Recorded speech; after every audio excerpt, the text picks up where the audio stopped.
나이가 들어가면서 뇌가 굳어진다. 뇌에 가장 좋은 운동이 춤이다. 이게 잘 춰야지 뇌에 효과가 있는 게 아니에요. 새로운 걸 배우는 데 효과가 있기 때문에 잘 못 춰도 배우고 해보는 것이 되게 효과가 있습니다.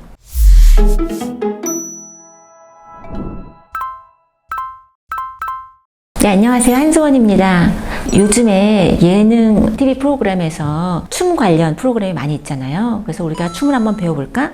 이런 생각을 많이 하시죠.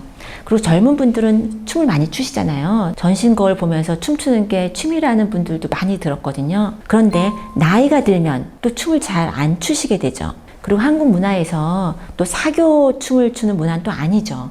그런데 춤을 추는 것이 뇌에 가장 좋은 운동이다. 이런 연구 결과가 많이 있습니다. 춤이 왜 뇌에 좋을까요?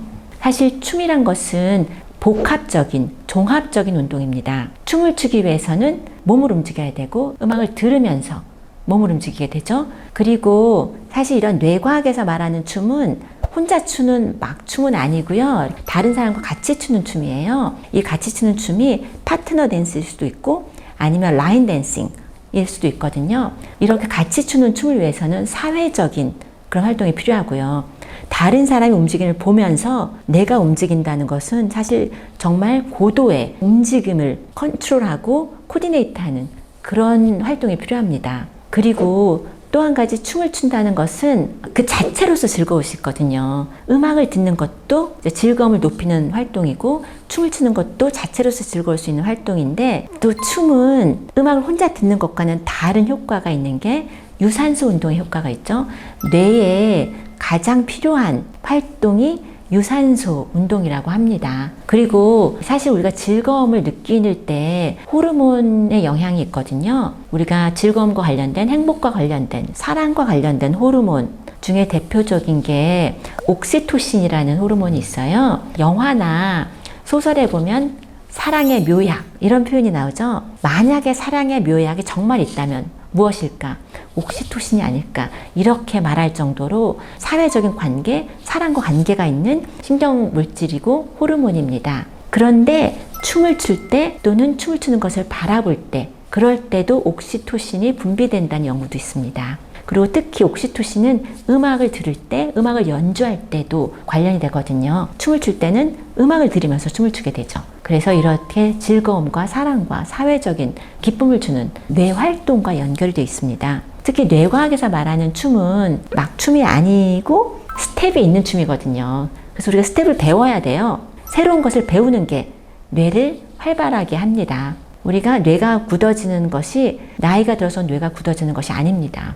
새로운 것을 배우지 않아서 뇌가 굳어지는 거예요. 새로운 연결망을 만들고 새로운 활동을 해야 되는데 그런데 그 중에서 춤을 배우는 것이 이런 복합적인 걸 한꺼번에 다 할 수 있는 거죠.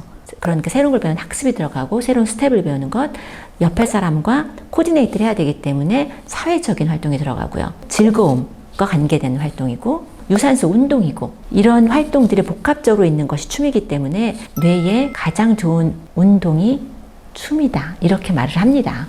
나이가 들어가면서 뇌가 굳어진다. 이렇게 생각을 하는 경우가 굉장히 많죠. 이런 연구가 있습니다. 60세 이상의 연구 참여자들을 모아서 6개월이나 1년 정도 여러 가지 활동을 하게 하고 그 전후로 뇌가 어떻게 차이가 나는지 그걸 연구한 거예요. 일주일에 3번씩 한 번에 1시간 정도 춤을 추는 활동을 하는 것이 뇌의 백질을 증가시켰다. 이런 연구가 있습니다. 뇌에서 백질은 어떤 부분이냐면 뇌 신경세포가 있는데 신경세포에 엑손이라는 부분을 미엘린이라고 하얀색 지방질로 뒤덮여 있어요. 뒤덮여 있는 그 미엘린이 하얗게 보이기 때문에 백질로 보이는 거거든요. 하얗게. 그래서 한마디로 말씀드리면 백질이란 것은 뇌의 연결, 신경세포들의 연결망이에요. 그런데 이렇게 춤을 추는 활동이 연결망을 늘리고 강화시킬 수 있다는 거니까 뇌의 활동을 더 활발하게 하고 더 건강하게 한다는 그런 의미가 되겠습니다. 뇌는 1000억 개의 신경세포로 구성되어 있는데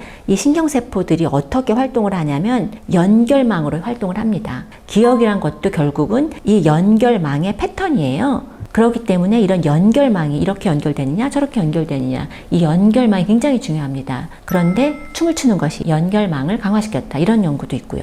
그래서 뇌를 춤추고 노래하게 하라. 이렇게 저도 많이 주장을 합니다. 뇌과학자들이 춤 예찬론을 펴는 경우가 많이 있어요. 춤이란 것은 복합적인 활동이기 때문에 그렇습니다.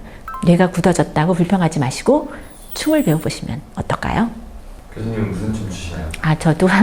저는 댄스 스포츠도 배웠었고요. 그리고 대학원 시절에는 그땐 살사가 유행했었거든요. 그 당시 유행하던 살사도 조금 배웠었는데 왈츠가 가장 아름답고 우아해 보여서 좋아하긴 하는데 네, 어렵죠. 네. 저는 춤에는 사실 재능이 없긴 합니다. 재능이 없어서 잘 못 추는데 이게 잘 춰야지 뇌 효과가 있는 게 아니에요. 새로운 걸 배우는 데 효과가 있기 때문에 잘 못 쳐도 배우고 해보는 것이 되게 효과가 있습니다.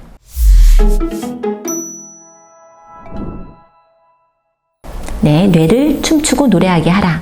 뇌에 관해서 또 춤에 관해서 짧게 말씀드렸습니다. 우리가 흔히 생각하는 뇌 건강을 위해서 할 수 있는 활동이 춤이라는 게 좀 신기하기도 하죠. 그런데 이건 정말 많은 연구가 지지하는 그런 결론입니다. 그래서 우리가 춤을 한번 배워보시면 어떨까요? 그리고 인지과학과 뇌과학에서 배우는 이런 지식들이 우리 일상생활에 만약에 도움이 되신다면 구독도 해주시고 이런 채널을 좋아요도 눌러주시면 감사하겠습니다.